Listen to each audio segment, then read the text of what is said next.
News 16 Kerala.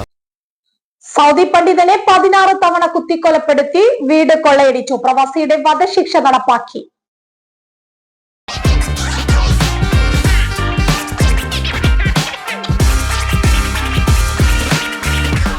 നാട്ടിലേക്ക് യാത്ര ചെയ്യുമ്പോൾ ലഗേജ് ഒരു ടെൻഷനാണോ? ഭാരം കൂടി പോയി റീപാക്കിംഗ് എന്നാ ഇനി ടെൻഷൻ വേണ്ട. നിങ്ങളുടെ സാധനങ്ങൾ സേഫ് ആൻഡ് സെക്യൂർ പാക്കിംഗ് ഉൾപ്പെടെ കുറഞ്ഞ ചെലവിലും കൂടുതൽ വേഗതയിലും നിങ്ങളുടെ ഡെസ്റ്റിനേഷനിലേക്ക് എത്തിക്കാൻ prime express cargo Kuwait. Air and sea cargo, courier service, road freighting. Prime express cargo Kuwait. അപ്പോൾ ഇനി ടെൻഷൻ വേണ്ട. Prime express cargo Kuwait.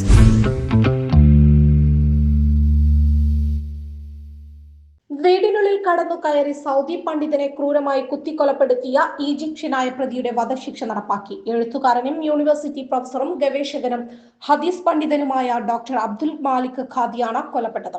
80 വയസ്സുള്ള വയോധികനായിരുന്നു അദ്ദേഹം. പ്രതിയായ മഹ്മൂദ് അൽ മുൻതസിർ അഹമ്മദ് യൂസഫിനെ 42 ദിവസത്തിനുള്ളിൽ ശിക്ഷയ്ക്ക് വിധേയനാക്കുകയായിരുന്നു. ദമാമിലെ കിങ് ഫഹദ് പെട്രോളിയം യൂണിവേഴ്സിറ്റിയിലെ ഇസ്ലാമിക് സ്റ്റഡീസ് വിഭാഗം മുൻ മേധാവിയായിരുന്നു ഡോക്ടർ ഖാദിയും.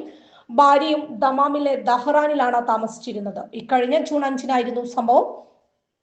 തൊട്ടടുത്തുള്ള സൂപ്പർ മാർക്കറ്റിലെ ഡെലിവറി ജീവനക്കാരനായ പ്രതിക്ക് പ്രൊഫസറെ നേരത്തെ പരിചയമുണ്ടായിരുന്നു. വീട്ടിൽ പ്രൊഫസറും ഭാര്യയും തനിച്ചാണെന്നറിയുന്ന പ്രതി വാതിൽ തള്ളി തുറന്ന് അകത്തു കയറി ദമ്പതികളെ ആക്രമിക്കുകയായിരുന്നു. 16 തവണയാണ് പ്രൊഫസറെ കുത്തിയത്. സംഭവ സ്ഥലത്ത് തന്നെ അദ്ദേഹം മരിച്ചു. ഭർത്താവിനെ ആക്രമിക്കുന്നത് തടയാൻ ശ്രമിച്ച ഭാര്യ അദില ബിൻത്ത് ഹമീദ് മർദിനിയെ മർദ്ദിക്കുകയും കത്തിക്കൊണ്ട് ആക്രമിക്കുകയും ചെയ്തു. ഗുരുതര മുറിവേറ്റ ഇവർ ഇപ്പോഴും അപകടനില തരണം ചെയ്തിട്ടില്ല. 42 ദിവസമായി ദമാമിലെ ആശുപത്രിയിൽ തീവ്രപരിചരണ വിഭാഗത്തിലാണ്. കൃത്യത്തിന് ശേഷം പ്രതി ആ വീട്ടിൽ നിന്ന് 3000 റിയാൽ മോഷ്ടിച്ചു. ഏതാനും മണിക്കൂറുകൾക്കുള്ളിൽ കിഴക്കൻ പ്രവിശ്യ പോലീസ് പ്രതിയെ പിടികൂടി. അതിവേഗം അന്വേഷണം പൂർത്തിയാക്കിയ കോടതിയിലെത്തിയ കേസിൽ വധശിക്ഷ വിധിച്ചു.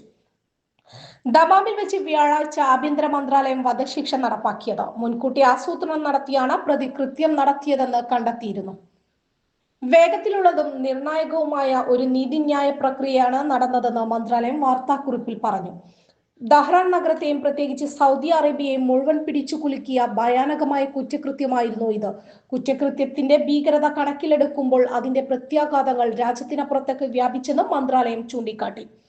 നിരപരാധികളെ ആക്രമിക്കാനും അവരുടെ രക്തം ചിന്താനും സ്വത്ത് മോഷ്ടിക്കാനും ജീവിക്കാനും സുരക്ഷിതത്വത്തിനുമുള്ള അവകാശം ലംഘിക്കാനും ധൈര്യപ്പെടുന്ന ഏതൊരാൾക്കും ന്യായമായ ശിക്ഷയാണ് ഇതെന്നും ഇതെല്ലാവർക്കും പാഠമാണെന്നും പ്രസ്താവനയിൽ കൂട്ടിച്ചേർത്തു.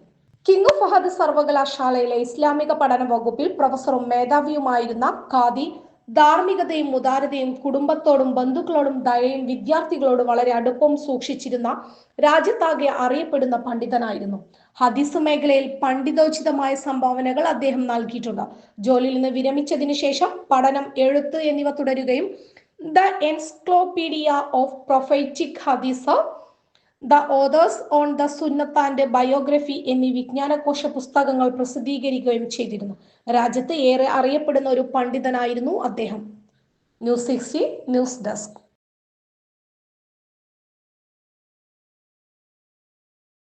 പക്ഷമില്ല, വിവേചനമില്ല. നേരിനൊപ്പം, നാടിനൊപ്പം, നാട്ടുകാർക്കൊപ്പം. News 16 Kerala channel.